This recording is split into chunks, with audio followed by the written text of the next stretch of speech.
최근 모 교회 세습 문제로 한국 교회뿐만 아니라 일반 사회도 시끌벅적합니다. 그런데 목사님께서는 교회 세습이 문제가 아니라고 기고를 하셨던 것 같은데요. 맞습니까? 그거는 아니고요. 저는 그 세습 문제는, 한국교회 세습 문제는, 한국교회가 이제 선을 넘었다. 더 이상 넘지 말아야 할 선을 넘었다. 이렇게 생각합니다. 다만 이제 제가 그 기고를 통해서 말씀드리고 싶었던 것은 세습이 한국교회 문제의 근본은 아니다. 그런 취지에서 기고를 했습니다. 세습은 문제이긴 하지만 근원은 아니다. 네, 그렇습니다. 예. 네. 저는 세습이 두 종류의 세습이 있다고 생각합니다. 두 종류. 예, 그러니까 유럽이나 이런 데 가보면 뭐 특히 영국 교회에서는 이렇게 역대 목사님들의 이름을 쭉 이렇게 써 넣는다고 합니다. 거기 이름 쭉 보면 아버지 목사님, 뭐 아들 목사님, 이거 뭐 별로 부끄럽지 않게 이렇게 써 놓는 경우가 있고요. 프랑스의 그 미션 디모데, 여기에서도 세습이 왕왕 일어난다고 합니다. 네. 그런 데에서는 세습이 있어도 뭐 별로 이렇게 부끄러운 일도 아니고 그것 때문에 뭐 지탄을 받거나 뭐 하지 않습니다. 큰 문제가 일어나지 않습니다. 그런데 이제 한국 교회의 경우는 좀 다르죠. 이게 차이가 뭐냐면, 그렇게 이제 무해한 세습의 경우는 이권이 없습니다. 그 프랑스에는 무해한 세습이다. 예, 그러니까 프랑스, 유럽 같은 뭐 유럽형 세습이라고 해두죠. 무해한 세습이라고 할 수 있고, 왜 무해하냐면 그냥 아버지가 하던 일을 아들이 하는 것뿐이지 이권이 내려오지 않는다. 하지만 이제 중세 같은 경우도 그 사제들이나 뭐 수사들 이런 사람들이 이제 세습을 많이 했거든요. 그런 것들이 중세교회를 타락시키는 아주 큰 원인이었고, 가톨릭 교회가 독신을 하게 한 큰 원인이 되기도 하죠. 이런 경우는 이권이 개입이 돼 있기 때문에 이권이 승계된다는 점에서 유해한 세습이다. 저는 그렇게 생각합니다. 한국 교회는 이권이 개입돼 있기 때문에 유해한 세습이다. 네, 맞습니다. 네, 그렇게 이제 보통 세습 문제 삼으시는 분들이 이제 부당 승계, 그러니까 아버지가 하던 일을 아들이 하는 것, 이걸 이제 부당 승계로 규정을 하고 거기에 이제 초점을 맞추는 경향이 있는데, 저는 부당 이권이 문제다. 그러니까 세습이 일어나기 이전에 먼저 부당 이권이 존재한다는 것이고, 이 부당 이권이 세습을 통해서 승계되기 때문에 이게 문제다. 저는 그렇게 생각합니다. 네, 근데 부당 이권이란 건 무엇을 말씀하시는 건가요? 재정을 말씀하시는 겁니까? 이제 교회 안에는 굉장히 많은 자원, 자산, 권한 이런 게 있지 않습니까? 뭐 동산, 현금이라든지 뭐 적립금 같은 거. 부동산도 크죠. 교회 건물을 비롯해서 교육관, 뭐 복지관, 뭐 기도원, 땅, 네. 뭐 또 그 상징적 권력이라고 어느 교회 타이틀을 다느냐에 따라서 그 교회가 빨리 성장하는 그런 그 경우가 있습니다. 그래서 그 교회의 타이틀을 달기 위해서 로비를 한다든지 이런 경우들이 있죠. 이런 것 같은 경우는 이제 그 목사님의 이름과 그 교회의 이름이 하나의 브랜드 가치를 갖는 거거든요. 예. 그런 것뿐만 아니라 정치적인 영향력, 혹은 뭐 경제적인 영향력. 사람이 많이 모인다는 것은 그 자체로 하나의 강력한 표밭이고 또 시장 아니겠습니까? 이런 영향력. 또 그 안에 있는 어떤 인적 자산. 예를 들어서 전문가 그룹들, 교수 그룹, 의사 그룹, 뭐 정치인 그룹, 이런 그 인적 전문적인 그런 직업을 가지고 있는 인적 자산. 이분들이 이제 교회에서 발생하는 여러 민원들을 해결하기도 하고, 뭐 비전문가라 하더라도 또 나름대로 자신의 직업이나 능력을 가지고 교회를 위해서 봉사하는 경우도 있고요. 뭐 하다못해 청년들이 와서 걸상 하나 날르더라도 이거 인부 부르면 이거 다 일당 줘야 되는 거 아닙니까? 그러니까 교회에서는 그런 인적 네트워크, 그리고 무엇보다도 어느 그 교회가 어떤 일을 하려고 할 때 그 일을 결정하는 의사 결정 권한, 이것도 굉장히 크죠. 이런 것들이 다 교회가 가질 수 있는 자산 내지는 자원입니다. 네. 그 교회가 성장하면 네네. 당연히 재정이 많아지고 음. 인원도 많아지고 그거 자체가 이권이라고 볼 수는 없지 않습니까? 뭐 그렇지요. 교회가 커져서 그런 자산이나 자원이 생기는 것이 뭐 반드시 부당한 것은 아니죠. 네. 그런데 이렇게 한번 생각해 보십시다. 10,000명이 모이는 교회가 있다고 쳐봅시다. 네. 그 10,000명이 모이는 교회에 많은 자산, 자원, 권한 이런 게 있을 거 아닙니까? 네. 담임 목사님은 그 중에서 몫을 어느 정도 가져가는 것이 정당한 걸까요? 뭐 법칙이 있는 건 아닙니다만 네. 이제 고린도전서 12장에 보면 교회를 예수 그리스도의 몸이다 해서 몸의 유비를 들어서 교회를 설명하는 본문을 볼 수 있지 않습니까? 이 본문에 의하면 교회의 머리는 담임 목사님이 아닙니다. 교회의 머리는 예수 그리스도시죠. 네. 우리 목사님, 뭐 장로님, 권사님, 집사님, 뭐 이런 분들 직분이 있건 없건 나머지 모든 성도들은 교회의 지체들입니다. 네. 그리고 교회의 지체들의 관계는 평등 관계입니다. 그렇게 본다면 교회 그 10,000명 정도 되는 교회에서 담임 목사님이 가지는 몫은 n분의 1, 1만 분의 1 정도라고 하면 되겠죠. 네. 뭐 산술적으로 딱 그렇게 맞지는 않더라도 대충 그 정도로 우리가 생각해 볼 수 있지 않겠는가. 그런데 현실은 어떻습니까? 담임 목사님이 그 이상의 몫을 가지거나 혹은 요구하는 경우가 많지 않습니까? 네. 저는 이렇게 자신의 목 이상의 것을 가지는 것을 전유라고 부릅니다. 전유. 예, 그리고 이게 부당 이권이라는 거죠. 전유가 뭐냐면요, 자기 게 아닌데 자기 것으로 주장하는 것, 이게 전유입니다. 왜 여름철에 계곡에 가보면 식당 주인이 평상을 깔아놓고 거기서 음식도 안 시켰는데 자릿세 받지 않습니까? 그게 이제 바로 그 식당 주인이 그 계곡을 전유하는 것이죠.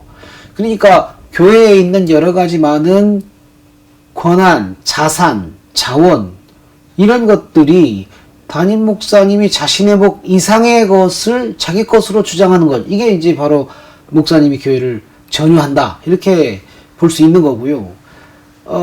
교회를 자기 거로 전유하고 있으니까 이게 내 거다 싶으니까 자기 자식에게 물려주려고 하는 겁니다. 매우 새로운 단어가 등장을 했습니다. 전유. 목사님이 말씀하시는 전유가 사유하고 같은 말입니까? 뜻은 비슷합니다만 사유화하면 어떤 이미지가 있냐면 교회를 전부 목사님이 자기 것으로 주장하는 극단적인 경우에만 쓰는 경향이 있습니다. 네. 이제 저는 그런 경우도 문제지만 전부가 아니라 하더라도 n분의 1, 즉 목사님이 정당하게 요구할 수 있는 목 이상의 것을 요구하는 그 모든 상황들을 다 지적하고 싶어서 전유란 말을 쓰는 것입니다. 목사님 말씀대로라면 대부분의 한국교회 목사님들이 전유를 한다는 말씀이신가요? 저는 그렇게 생각합니다. 대부분의 교회에서는 많든 적든 전유가 일어나고 있습니다. 즉 담임 목사님이 가지는 어떤 자산이나 자원이나 권한에서 대부분은 정당한 목 이상의 것을 가지지 않느냐. 뭐 예를 들어서 뭐 이름만 대면 다 아시는 굉장히 존경받는 목사님이 계셨습니다. 네. 이분이 뭐 물질적으로는 큰 욕심이 없으셨대요. 그런데 이분이 의사결정 권한에 있어서는 막강한 영향력을 가졌다. 그래서 상당히 비합리적인 결정을 내리는 경우가 있었다. 이런 이야기를 들은 적이 있는데 그 목사님의 경우도 전유를 한 것이죠. 네. 그럼 전유가 왜 그렇게 일어나는 이유가 무엇인가요? 전유가 일어나는 이유, 그거는 뭐냐면 교회를 개척할 때 창업과 같은 방식으로 교회를 개척하기 때문입니다. 창업. 네. 네. 예를 들어서 장사를 개업하듯이. 그렇죠.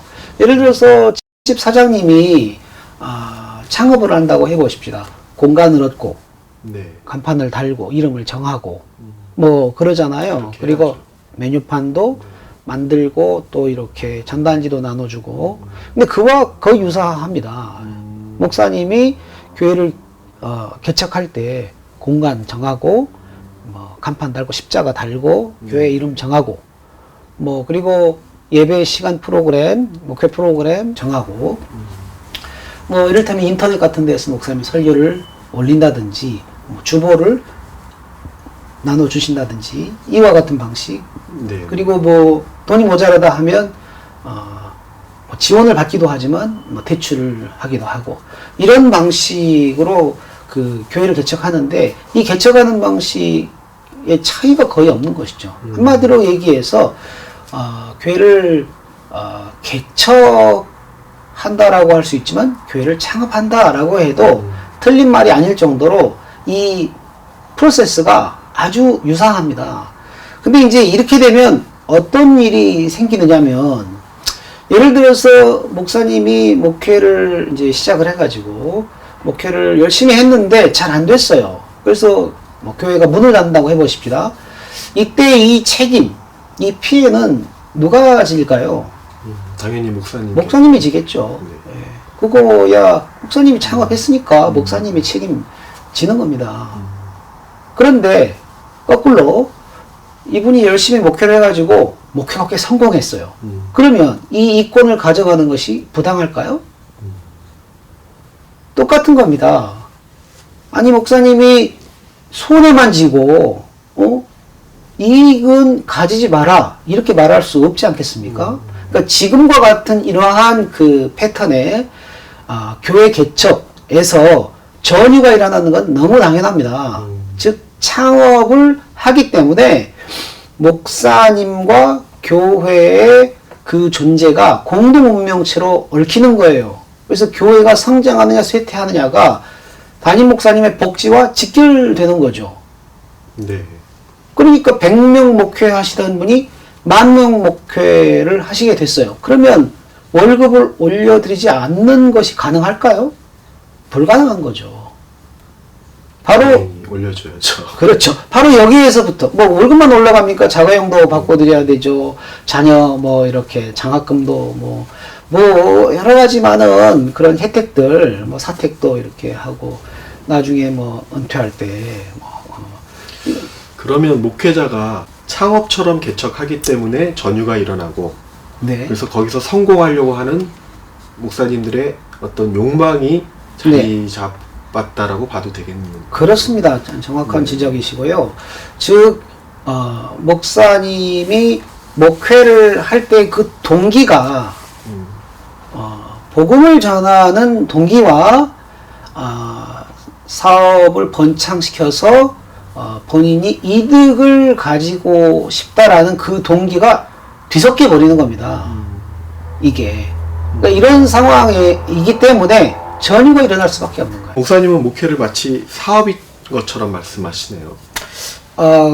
그거는 세상 사람들이 다 알고 있는 진실이죠. 마치 벌거벗은 임금님이라고나 할까? 너도 알고 다 아는데 임금님만 모르는 것처럼 세상 사람들은 교회를 보고 사업한다 이렇게 생각들을 합니다. 그 메커니즘이 똑같으니까. 목사님들도 그렇게 얘기하시는 분들이 더러 있어요. 네. 예를 들어서 교회 성장학자로 잘 알려져 있는 로버트 슐러 목사님, 이분의 교회 성장학을 보면 교단은 도매상, 지역교회는 소매상, 그리고 목회 프로그램은 상품, 이렇게 얘기를 합니다. 네. 그래서 교회를 잘 성장시키기 위해서는 상품을 잘 진열해가지고 고객들이 와서 그 상품을 잘 구매하도록 해야 된다는 겁니다. 이런 방식을 교회 성장학이라고 하는 책에다가 써놨어요. 좀 우습긴 하지만 이분은 솔직한 거예요. 네, 오히려 솔직한 거예요. 설교라든지 혹은 성경 공부라든지 혹은 다양한 목회 프로그램이라든지 이런 것들을 상품처럼 내놓고 소비자가 고객이 와서 사도록 기대하고 유도하는 거죠. 이게 지금 현재 일어나고 있는 목회의 실상 아닙니까? 이런 점에 있어서 사업과 유사해졌다. 이런 말씀을 드리는 거예요. 근데 그러면 선한 의도로 정말 목회하고 싶어 하시는 목사님들에게는 너무 좀 누가 되거나 폄하되지는 않을까요? 저는 뭐 대한민국의 그 10만 목회자 그분들의 그 동기가 전부 어떤 그 세속적인 탐욕을 가지고 그런 일을 한다고 생각지는 않습니다. 제가 지금 드리고 싶은 말씀은 그분 한 사람 한 사람의 동기를 말씀드리자는 것이 아니라 교회가 개척되고 목회를 하는 그 판, 일종의 게임의 규칙이라고나 할까? 이거가 그렇다는 겁니다. 이 규칙에서 벗어나서 목회를 할 수가 없는 거예요. 우리는 이미 그 판 안에 들어있고 이 판 안에서 내가 아무리 선한 동기로 뭔가를 하려고 하더라도 의도하지 않아도 개척은 창업이 되고 목회는 사업이 되어가고 있는 이 현실을 지적하고 싶은 거죠. 그런데 그 상황이, 그 판이 꼭 교회만에 국한된 건 아니지 않습니까? 예, 맞습니다. 그 이제 피터 버거라고 하는 사회학자가 이제 시장 상황이라는 말을 썼습니다. 시장 상황. 예. 시장 상황은 뭐냐면 오늘날 철학이나 사상이나 종교나 어떤 세계관 이런 것들이 중세 때 같이 강요할 수 있는 게 아니라는 겁니다. 모든 형태의 종교, 사상, 철학 이런 것들은 다 시장에 자기를 내놓고 사람들이 그거를 선택하도록 설득하는 것, 이런 상황, 이걸 이제 시장 상황, 마켓 시츄에이션이라는 말을 했습니다. 이게 이제 언제 그런 일이 일어났느냐면 종교개혁 때부터거든요. 종교개혁이 일어나면서 처음에는 가톨릭만 선택할 수밖에, 그건 선택이 아니죠. 운명적으로 내가 원하든 원치 않던 태어나면서부터 가톨릭 신자가 될 수밖에 없는 상황에서 루터교를 선택할 수 있게 된 겁니다. 그러다가 이제 30년 전에 끝나고는 개혁교회를 선택할 수 있게 된 거죠. 미국으로 건너가면서 훨씬 선택의 폭이 넓어집니다. 그걸 교파주의라고 하는데 뭐 감리교, 침례교, 성결교 뭐 이런 다양한 형태의 그 선택들을 할 수 있게 됩니다. 거기다가 이제 이단들도 선택할 수 있게 되고 20세기 들어서는 타종교, 모시몬 같은 철학, 사상, 세계관 이런 것들을 다 선택할 수 있게 된 거죠. 이제 선택이 점점 선택의 폭이 넓어지면서 시장 상황이 우리에게 도래를 했습니다. 그렇기 때문에 개신교회만 이런 어떤 그 사업을 하는 것 같은 그런 상황은 아니긴 합니다만, 그런데 개신교회가 갖는 독특한 특징이 있습니다. 그것은 뭐냐면 예를 들어서 가톨릭 교회를 선택하는 그런 고객, 뭐 그런 사람의 경우는 A라는 본당을 갈 것이냐 B라는 본당을 갈 것이냐 가지고 선택하는 경우는 거의 없어요. 네.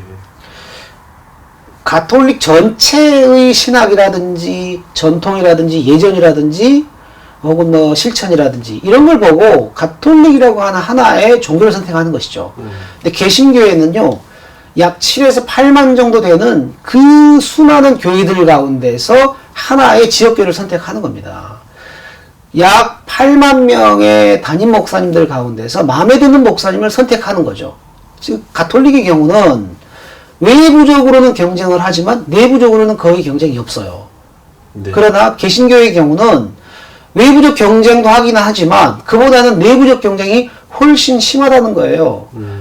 이것이 바로 가톨릭 교회와 개신교회의 차이점입니다. 그리고 개신교회 바로 이러한 극단적인 경쟁이 극단적인 형태의 선택의 가능성을 열어놓았고, 이런 상황이 어쩔 수 없이 창업 혹은 사업 이런 식으로 교회 개척이나 목회를 할 수밖에 없는 그런 상황이 열린 거죠. 네. 이런 점에 있어서 한국 교회의 시장 상황은 매우 독특하다. 저는 그것을 시장 상황이라고 하지 않고 사업 상황이다. 사업 상황. 예. 비즈니스 시츄에이션이 된 거죠. 담임 목사님이 목회를 사업처럼 하신다고 하는데 대부분의 목사님들은 돈을 벌기 위해서 목회를 하시고 있지는 않은 것 같은데요. 이제 목사님들이 교회를 창업하시고 또 목회를 사업처럼 한다라고 말씀드렸을 때 오해는 그러면 목사님이 뭐 돈을 벌기 위해서 한단 말이냐, 뭐 그런 분들도 있을 수 있겠죠. 그런데 관점을 조금 이렇게 바꿔보자고요. 목사님이 돈을 벌기 위해서 목회를 하지는 않죠. 네. 그런데 목회에 있어서의 매출은 돈이 아닙니다. 목회하시는 분들에게 있어서 매출을 올린다는 것은 성도들의 수를 많이 불리는 겁니다. 그러니까 매출은 곧 성도의 수다. 그런 셈이 되는 거죠. 그러니까 네. 일단 어찌됐건 간에 목회가 성공했다 그 얘기는 얼마나 많이 모였느냐 이걸 가지고 평가를 하는 것이죠. 그러니까 네. 목회 사업이라고 하는 이 판에서의 게임의 룰은 그런 거죠. 그러니까 이제 이게 목사님을 고르는 겁니다. 목사님도 자신을 시장에 내놓는 거예요. 그러니까 목회라는 사업의 틀 안에서 봤을 때. 네. 그래서 목사님이 자기 설교, 뭐 영적인 능력, 영성, 뭐 리더십, 카리스마, 혹은 뭐 외모 이런 것들을 내놓는 거고요. 성도들도 그런 것들을 찾는 겁니다. 고객의 입장에서 그 교회를 어떻게 선택하느냐, A라는 도시에 이사를 가면 그 교회에 무슨 교회가 있는지 다 알아보고 인터넷 들어가서 다 설교도 들어보고 또 주보도 뭐 얻어보고 또 직접 예배를 하나씩 다 참석도 해보고 그리고 이제 탐문도 해보는 거죠. 어느 교회가 괜찮은지 물어도 보고 그리고 가장 합리적인 선택을 하는 거예요. 이게 인터넷 쇼핑하는 그 메커니즘하고 하나도 다르지 않습니다. 그게 나쁘다는 것이 아니고 메커니즘이 그렇다는 겁니다. 메커니즘. 네, 상품 중에서도 특별히 목사님 상품이 가장 큰 겁니다. 교회 건물 보고 인테리어 보고 주일학교 보고 오기도 하지만 일단 아무래도 목사님이라고 하는 그 상품이 가장 그 인기 상품이고요. 그거를 고르는 그 과정, 이게 이제 교회를 선택하는 셈이 되는 거죠. 네. 이제 그렇게 되면 교회를 담임 목사님과 연결하는 인식이 자연스럽게 생깁니다. 그러니까 릭 워렌의 새들백 교회, 빌 하이벌스의 윌로우 크릭 교회, 뭐 이런 식인 거죠. 우리나라도 뭐 그렇게. 그러니까 목사님과 교회의 이름상 조합, 이게 이제 브랜드 가치가 되는 거죠. 왜냐? 목사님이 1등 상품이니까, 가장 인기 상품이니까 그렇게 되는 겁니다. 그러면 이게 이제 마치 뭐하고 비슷해지냐면 팬클럽이 되는 거예요. 그러니까 BTS의 아미라는 팬클럽이 있듯이 교회가 성격이 그렇게 바뀌는 겁니다. 교회의 본질, 교회의 성격이 그런 식의 팬클럽이 되어 가는 것이죠. 네. 근데 이것이 목회가 사업이 되었고 팬심이 형성되는데 이것이 세습과는 그럼 어떤 관련이 직접적으로 있는 거죠? 그러니까 이제 세습에 주목을 할 것이 아니고 이런 상황, 이 논리를 쭉 따라가다 보면 교회가 팬클럽이 되었잖아요. 네. 그러면 리더십 이양에 큰 문제가 생길 수밖에 없는 거예요. 그럴 거 아닙니까? BTS의 팬클럽이 아미인데 어느 날 갑자기 BTS가 은퇴하고 다른 아이돌 그룹의 팬클럽이 되시오 하면 그 아미가 남아 있겠어요? 해체되겠죠. 네, 그죠? 그렇죠. 예. 그 이와 유사한 어려움이 이 교회 안에 생기는 겁니다. 네. 상황이 이러기 때문에 어떤 일이 벌어지느냐, 이 현 담임 목사님과 신임 목사님 사이에는 미묘한 그 갈등 관계가 조성이 되는 겁니다. 지금의 팬클럽이 이 현 목사님의 팬클럽인데, 지금의 교회가 신임 목사님이 오고 난 뒤에 이 교회가 누구의 말을 듣느냐면 여전히 계속해서 관성적으로 과거 은퇴하신 목사님의 이 말을 듣는 경향이 생기는 거죠. 네. 그러니까 이제 이상한 제도가 원로 목사님 제도가 생기는 겁니다. 그래서 원로 목사님으로 이렇게 딱 하니 앉아 계시기만 해도 이 신임 목사님에게 주는 이 부담이 이제 상당해지는 거죠. 교회에서 근데 이게 조화롭게 잘 되면 괜찮은데 조화롭게 잘 안 됩니다. 그러면 나중에는 이제 이 두 세력 사이에 권력 다툼도 생기고 이런 네. 복잡한 문제가 생기는 거거든요. 즉 세습은 이러한 과정에서 아들 목사님이 오면 이 갈등이 훨씬 줄어든다라고 생각을 하는 경향이 있죠. 실제로 이제 성도들도 그 두 사람 사이 인격적 거리가 가까울 거라고 생각하기 때문에 아무래도 이제 좀 평온하게 리더십이 이양될 수 있지 않겠냐 이렇게 소망을 하게 되는 거죠. 네. 이게 되게 우스운 일인데 결국은 그러한 유혹이 생긴다는 겁니다. 그러니까 제가 드리고 싶은 말씀은 교회가 이미 팬클럽이 되어버린 이 상황 자체가 문제이기 때문에 이 상황을 먼저 들여다봐야지 그거를 또 이렇게 순조롭게 리더십 이양을 하기 위해서 세습을 한다? 이거는 정말 문제를 또 다른 문제로 해결하려고 하는 것과 유사하다. 저는 그렇게 생각합니다. 네.